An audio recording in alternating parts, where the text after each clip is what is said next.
Sur Africa 24, l'African Union Journal vous est présenté par Afreximbank.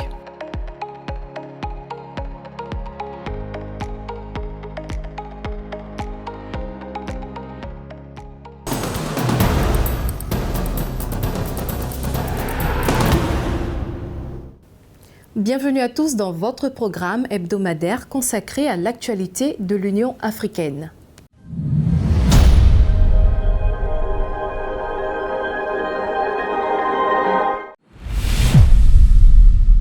La pandémie de Covid-19 et la guerre en Ukraine ont exacerbé la perception négative du risque d'investissement en Afrique. Pour améliorer cette situation, les institutions financières, notamment la Banque africaine de développement, œuvrent à développer des stratégies qui réduisent les risques d'investissement et créent plus d'opportunités pour les investisseurs. Nana Kamsou-Kom. La Banque africaine de développement estime que l'Afrique doit améliorer la perception internationale de ses niveaux de risque grâce à de meilleurs processus bancaires et de gouvernance. La coordination internationale est essentielle pour équilibrer l'accès au financement pour les projets de développement et d'atténuer le risque d'une reprise mondiale à deux vitesses qui menace de creuser encore davantage l'écart de revenus entre l'Afrique et les autres régions du monde. It's the door to poverty. Go right through it. Lorsque vous développez des chaînes de valeur compétitives à l'échelle mondiale, avec de la valeur ajoutée, vous accédez au sommet de cette chaîne de valeur. C'est la valeur ajoutée, c'est l'autoroute de la richesse. Nous n'allons pas faire comme dans le passé, où l'Afrique exporte les grains de café et d'autres gagnent de l'argent à la banque. L'Afrique représente environ 62% du cacao dans le monde, mais à peine 2% sont générés sur notre marché du chocolat. Beans in the world, but just 2% of all the $120 billion a year that's generated in chocolate market. La Banque mondiale, d'après un rapport publié en 2022, estime que le ralentissement engendré par la pandémie de Covid-19 a amplifié l'un des plus grands obstacles du développement de l'Afrique, la perception excessive du risque, indépendamment de l'amélioration des fondamentaux macroéconomiques ou de la conjoncture économique mondiale. Pour pallier ce problème, les institutions financières encouragent plus d'investissements en Afrique et de valoriser des opportunités. L'Afrique dispose d'opportunités d'investissement et, en tant que Banque africaine de développement, nous déployons toutes sortes d'instruments pour faciliter la réalisation de ces investissements. Les agents me disent que c'est risqué. Je comprends le risque de marché, le risque économique, le risque politique. Mais le risque n'est pas la raison pour laquelle nous ne faisons rien. Le risque doit être géré. Au fil des années, les investisseurs ont dû faire face à une croissance économique plus lente, à une baisse de la confiance des entreprises et à des pénuries de devises étrangères. Bien que les investisseurs puissent souscrire à une assurance pour atténuer la liquidité des devises, cette assurance a souvent un coût élevé. Des taux d'intérêt élevés constituent un obstacle majeur à la viabilité des finances publiques et de la dette, et à la transformation structurelle des économies africaines. La Banque mondiale, la Banque africaine d'import-export, entre autres, travaillent en synergie pour faciliter et éradiquer ces obstacles majeurs qui freinent les investissements. C'est pourquoi j'estime que nous sommes comme cet entraîneur qui sera là tout le temps. Combien d'entre vous connaissent Lagos? L'autoroute d'Abidjan est là depuis longtemps et nous dirigeons des banques africaines pour le commerce. Nous avons introduit ce corridor dans la plateforme d'investissement africaine pour faciliter le commerce et nous l'avons structuré à 15,2 milliards de dollars et c'était fait. And we structured it, $15.2 billion, it was done. Selon Akinwumi Adesina, si l'on se réfère au principe du risque par rapport au rendement, il va sans dire que des risques proportionnels accompagnent des rendements d'investissement plus élevés. Ce principe est particulièrement pertinent en Afrique en raison des attributs compliqués et risques de la conduite des affaires. La structure du commerce africain est considérée comme source de la pauvreté sur le continent. Pendant des décennies, l'Afrique a exporté et continue d'exporter des produits de base et importer des produits finis. Pour exploiter le potentiel de la zone de libre-échange continentale africaine et réaliser la promesse du marché commun, les États africains doivent construire des chaînes d'approvisionnement régionales afin de rendre le continent compétitif sur le marché mondial. Sarah Yemeli. La zone de libre-échange continentale, ZLECAf, est entrée en vigueur en 2019 dans le but de stimuler considérablement le commerce entre les États du continent. Toutefois, un certain nombre de pays risquent de ne pas bénéficier en raison de la faiblesse de leur capacité industrielle. Le commerce est la troisième source d'émissions de gaz à effet de serre et selon le président de la Banque africaine d'import-export, Afreximbank, Bénédicte Orama, le commerce en Afrique nécessite un développement des infrastructures et une production sur le continent, ce qui devrait permettre de créer des chaînes d'approvisionnement régionales et d'éliminer immédiatement les émissions de gaz à effet de serre dues au transport maritime. Trading within Africa requires a whole lot of infrastructure. Le commerce en Afrique nécessite de nombreuses infrastructures, des routes, des chemins de fer, des ports, des infrastructures industrielles, ainsi que les services qui soutiennent le commerce, y compris les services bancaires et d'assurance, parce que l'Afrique est un continent où le capital est important. Lorsque nous exportons des produits de base, des matières premières vers l'Asie, l'Europe et l'Amérique qui sont transformées et expédiées vers nous et d'autres parties du continent en utilisant de veille technologique pour les fabriquer, nous augmentons les émissions de gaz à effet de serre. Mais lorsque nous commençons à produire sur le continent, lorsque nous mettons en place des chaînes d'approvisionnement régionales, nous éliminons immédiatement les émissions de gaz à effet de serre qui proviennent des expéditions inutiles. Le continent est excédentaire en matières premières qui alimentent les industries des autres continents. L'Afrique ne représente que 2% de la production mondiale de biens et services, 3% du commerce mondial et 3,1% du PIB de la planète. Un commerce durable et équilibré est encouragé pour le développement économique et la croissance. Pour l'Afrique, c'est particulièrement important car l'écologisation ou la décarbonisation concerne un continent qui n'est même pas encore carbonisé. Si nous commençons à parler de décarbonisation, nous détournons l'attention sur les vraies questions et la vraie question est de traiter la pauvreté sur le continent et la source de cette pauvreté est la structure de notre commerce. Pour garantir le bon fonctionnement du commerce intra-africain, l'accord de libre-échange continental africain est entré en vigueur en 2019. La ZLECAf représente une plateforme de changement. La ZLECAf vise également à créer des chaînes d'approvisionnement régionales qui dynamisent l'économie du continent et la mise en œuvre de l'accord qui créera également des opportunités d'investissement. Les inondations, la sécheresse, les famines et la prolifération d'espèces envahissantes de la flore et de la faune dans de nouvelles régions sont des phénomènes attribuables au changement climatique auxquels font face de plus en plus les populations africaines qui ne contribuent qu'à environ 3% des émissions mondiales de gaz à effet de serre. Le rôle des ressources forestières et végétales dans l'absorption de ce gaz ont fait l'objet d'une attention particulière des scientifiques, des décideurs et des médias en Afrique. Catherine Ngo-Mbe. La sécheresse sans précédent que la Corne de l'Afrique subit aujourd'hui est la conséquence de la dégradation des conditions climatiques mondiales. L'ONG Médecins sans frontières estime que 20 millions de personnes à Djibouti, en Éthiopie, au Kenya et en Somalie affrontent des conditions et des pénuries d'une difficulté extrême en raison d'une sécheresse inhabituellement longue. Pour certains leaders africains comme le président kenyan William Ruto, le reboisement est la solution à privilégier tandis que pour d'autres, il faudrait préconiser la protection des bassins forestiers existants. Depuis des années, les forêts du monde sont sous-évaluées et insuffisamment protégées. Pourtant, la disparition des forêts contribue à l'émission de près de 5 milliards de tonnes de carbone dans l'atmosphère chaque année.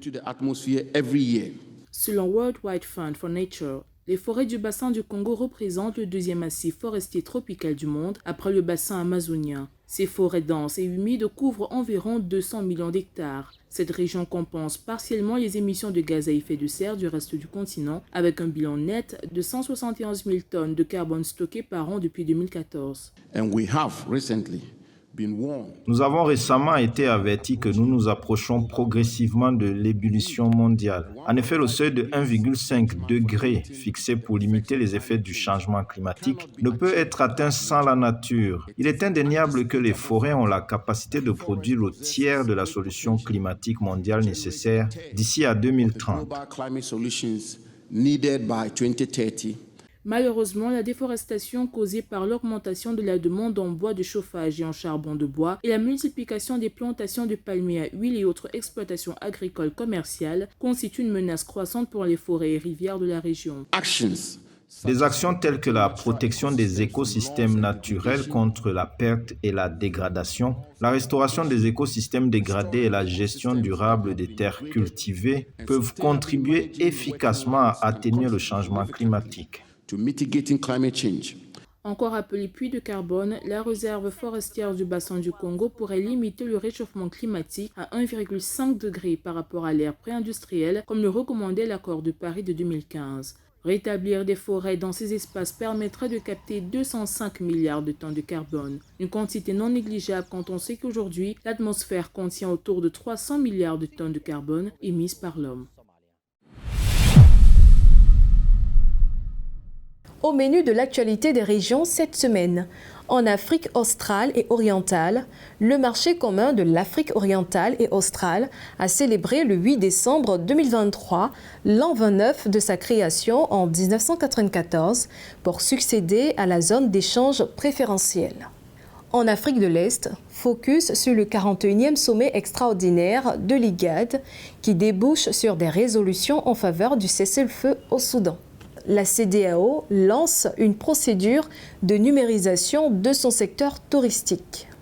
Les chefs d'État et de gouvernement de l'autorité intergouvernementale pour le développement IGAD se sont réunis le 9 décembre 2023 à Djibouti dans le cadre d'un sommet extraordinaire sur le conflit au Soudan, quelques jours après l'échec des négociations de Jeddah en Arabie Saoudite. Au terme de cette rencontre, au sommet, il a été convenu d'un accord de cessez-le-feu au Soudan. Les deux protagonistes de cette crise, le chef de l'armée Abdel Fattah al-Burhan et le chef des forces de soutien rapide, le général Mohamed Hamdan Dogolo dit Hemeti, ont également accepté le principe de se rencontrer dans un délai de 15 jours afin d'ouvrir la voie à une série de mesures de confiance entre les deux parties qui débouchent sur le lancement d'un processus politique. Pour rappel, le Soudan est en proie depuis le 15 avril à de violents combats opposant l'armée régulière à des paramilitaires. Une crise qui a déjà fait plus de 5000 victimes et plus de 4,6 millions de personnes ont été contraintes de fuir leur domicile.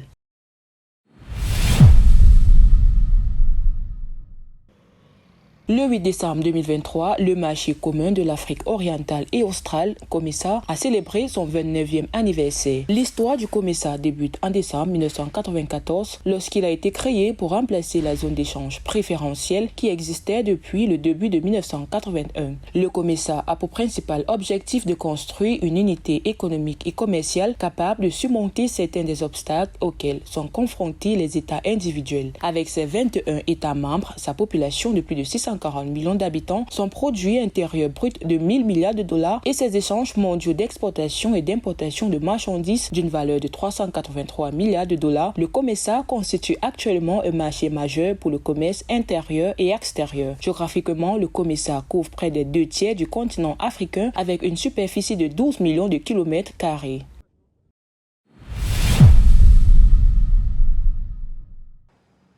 L'Afrique, selon des études, a le deuxième secteur touristique le plus dynamique au monde, soit 8,5% du PIB du continent. Pour une meilleure exploitation des opportunités qu'offre ce secteur, la CEDEAO a décidé de procéder à la numérisation du secteur. Ainsi, la communauté économique des États de l'Afrique de l'Ouest a annoncé le 6 décembre 2023 qu'elle développera une plateforme digitale pour classer les établissements d'hébergement touristique. Selon l'institution régionale, la plateforme devrait permettre de réduire les coûts et le temps pour les administrations publiques du tourisme en charge du classement hôtelier d'éliminer le besoin de déplacement étendu pour remplir les obligations envers l'administration touristique ou encore de rendre disponibles en temps réel des données statistiques sur l'offre hôtelière dans tous les pays membres ainsi que sur les arrivées touristiques. Dans le fait, l'objectif de cette solution est de permettre aux touristes d'accéder plus facilement aux établissements d'hébergement en Afrique de l'Ouest.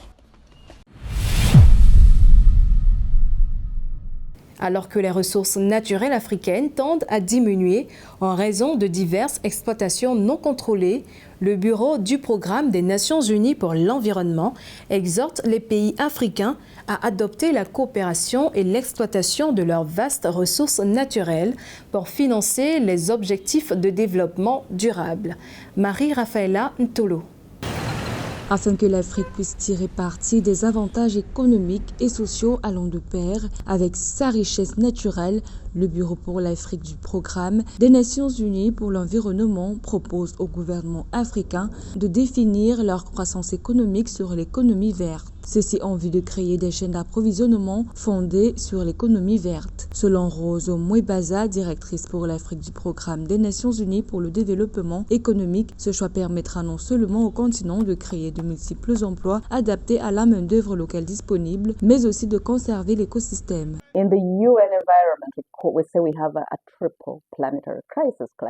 Aux Nations Unies, nous considérons le changement climatique comme une triple crise climatique planétaire suivie par la destruction de la nature.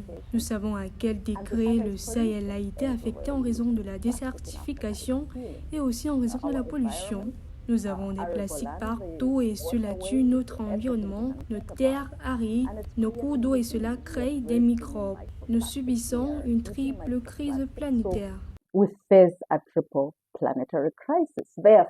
Une coopération accrue et des investissements conséquents dans le secteur agricole africain apportera un grand soulagement à la crise alimentaire dans le monde. Un marché de carbone bien défini permettra aussi, selon certains experts, de relever le secteur économique tout en respectant et en sécurisant l'environnement. Ainsi, pour accompagner le continent dans cette démarche, le PNUD facilite la gestion et la restauration des écosystèmes en compatibilité avec le développement durable et promeut l'utilisation des services écosystémiques.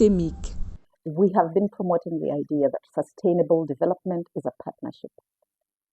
Nous avons chéri l'idée selon laquelle le développement durable sous-entend un partenariat. Dans notre programme des Nations Unies, l'un de mes rôles en tant que représentant régional est de convoquer les ministres africains de l'environnement pour des travaux visant à discuter du commerce durable en Afrique, ce qui sous-entend d'ailleurs des partenariats entre les pays membres de l'organisation et le secteur privé. Les acteurs de l'industrie à qui nous adressons dans ce processus nous donnent des arguments profonds sur le concept de durabilité et sur les émissions de carbone.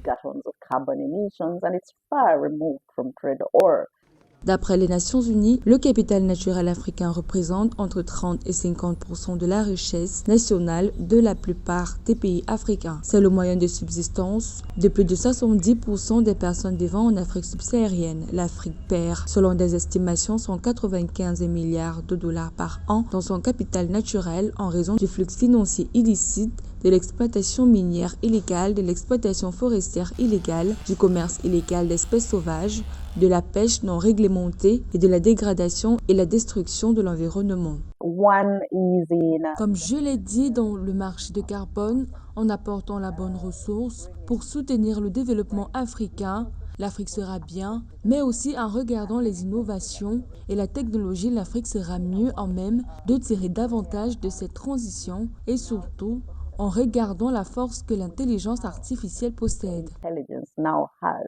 Rappelons que l'Afrique détient environ 30% des réserves de ressources minérales, 8% du gaz naturel et 12% des réserves de pétrole. Le continent abrite 40% de l'or de la planète et près de 90% des réserves mondiales de chrome et de platine.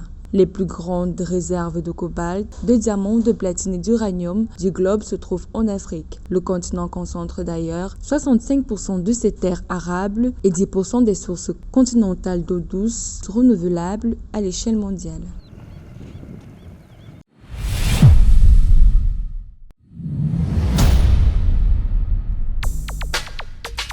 L'Agence de développement de l'Union africaine organise du 10 au 12 janvier 2024 à Addis Abeba la conférence sur l'avenir de l'Afrique. La conférence, initiative du programme Policy Bridge Tank de l'Agence de développement de l'Union africaine, se concentrera sur la fourniture de données prospectives sur les perspectives de développement de l'Afrique, étayées par des recherches rigoureuses émanant de groupes de réflexion africains.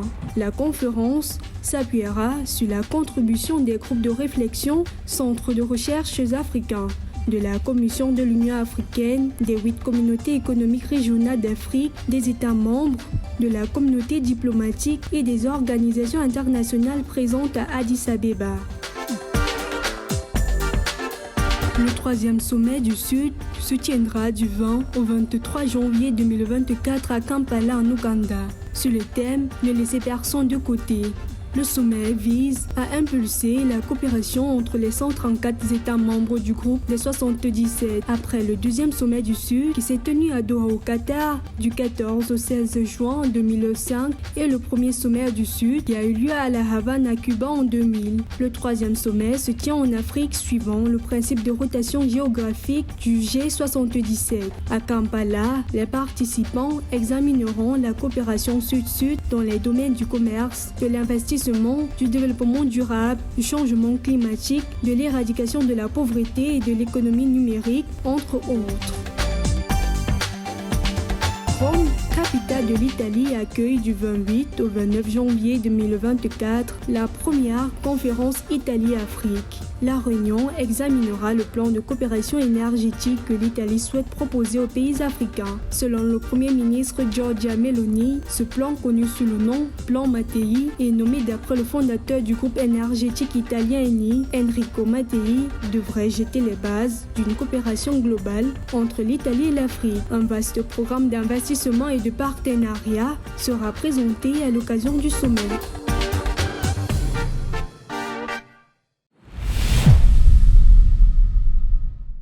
L'opérationnalisation du Fonds de développement de l'énergie électrique, institué par la décision 113 qui a été actée par la conférence des chefs d'État et de gouvernement le 25 mai 2015 à N'Djamena, au Tchad, pourrait permettre la mise en œuvre de plusieurs projets dans différents pays d'Afrique centrale, selon le secrétaire permanent du pôle énergétique d'Afrique centrale.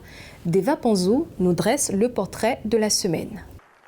L'ingénieur électricien originaire du Tchad, Atadé Azarak Mogro, a été désigné depuis le 24 février 2021 comme le nouveau secrétaire permanent du pôle énergétique de l'Afrique centrale, instrument en charge de la mise en œuvre de la politique énergétique, du suivi des études et de la construction des infrastructures communautaires, de l'organisation des échanges de l'énergie électrique et des services connexes dans l'espace CEAC. 20 ans après, il dresse un bilan mitigé du PEAC.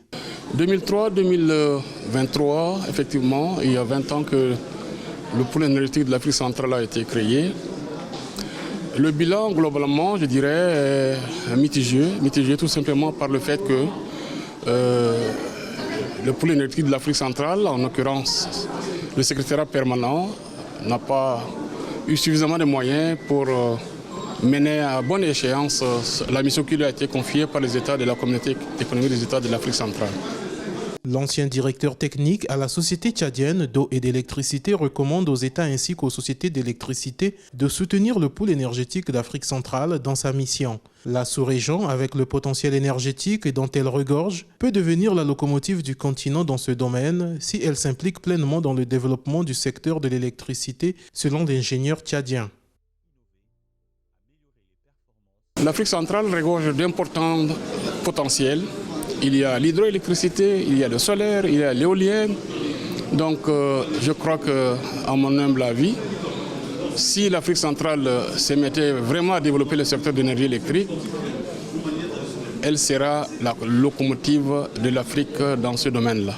Aujourd'hui, le PEAC compte pas moins de 42 projets, dont 26 projets intégrateurs prioritaires, dont l'évolution est ralentie par l'insuffisance de financement. Ceci concerne le développement des unités de production et des réseaux d'interconnexion électrique entre pays membres d'une part et entre les pôles énergétiques régionaux africains d'autre part. Pour son secrétaire permanent, l'opérationnalisation du Fonds de développement du secteur de l'énergie électrique permettrait la mise en œuvre de plusieurs projets dans différents pays.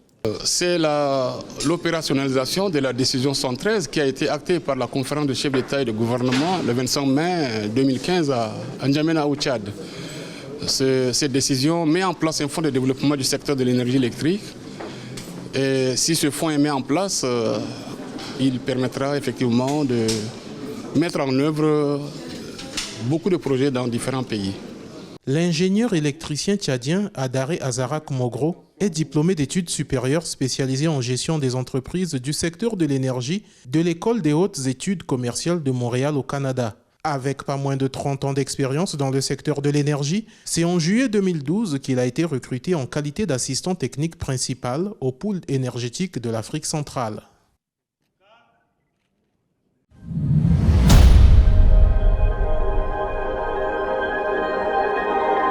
C'était l'African Union Journal. Restez sur Africa 24 pour de nouvelles éditions.